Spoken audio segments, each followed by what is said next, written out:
দেশের হয়ে প্রতিনিধিত্ব করতে পাঞ্জাব কিংসের বিপক্ষে ম্যাচ দিয়েই চলতি আইপিএলে ইতি টানলেন মুস্তাফিজুর রহমান। টাইগার এই পেসার এমন এক সময় দল ছাড়ছেন যখন চোট জর্জর ও ছন্দহীন বোলিং ইউনিট নিয়ে প্লে অফের দৌড়ে কিছুটা পিছিয়ে পড়েছে ডিফেন্ডিং চ্যাম্পিয়নরা। আইপিএলে চেন্নাইয়ের হয়ে দারুণ ছন্দে ছিলেন ফিজ। এখন পর্যন্ত এবারের আসরে যৌথভাবে সর্বোচ্চ উইকেট সংগ্রাহক মুস্তাফিজ। আইপিএলে চেন্নাইয়ের হয়ে দারুণ ছন্দে ছিলেন ফিজ। এখন পর্যন্ত এবারের আসরে যৌথভাবে সর্বোচ্চ উইকেট সংগ্রাহক মুস্তাফিজ।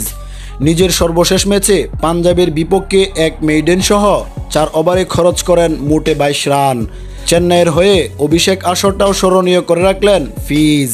এবারের আইপিএলে হলুদ জার্সিতে 9 ম্যাচে 14 উইকেট শিকার করেছেন তিনি। মুস্তাফিজের বিদায় বেশ ভোগাবে চেন্নাইকে। দলের প্রয়োজনের মুহূর্তে মুস্তাফিজকে ব্যবহার করে প্রায় প্রতি ম্যাচে সাফল্য পেয়েছেন ঋতুরাজরা। নতুন বলে এবং স্লগ ওভারে বেশ কার্যকর ছিলেন টাইগার এই পেসার।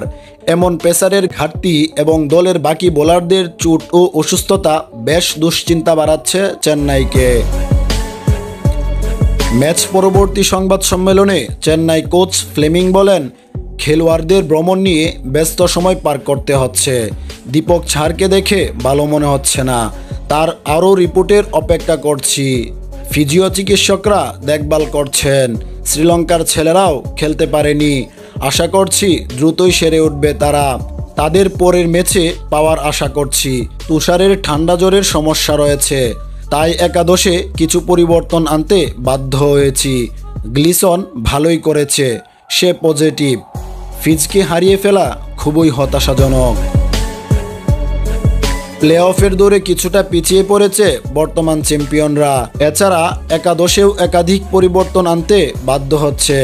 তবে এসব বাস্তবতা মেনে নিয়েই এগিয়ে যেতে চান চেন্নাই সুপার কিংস।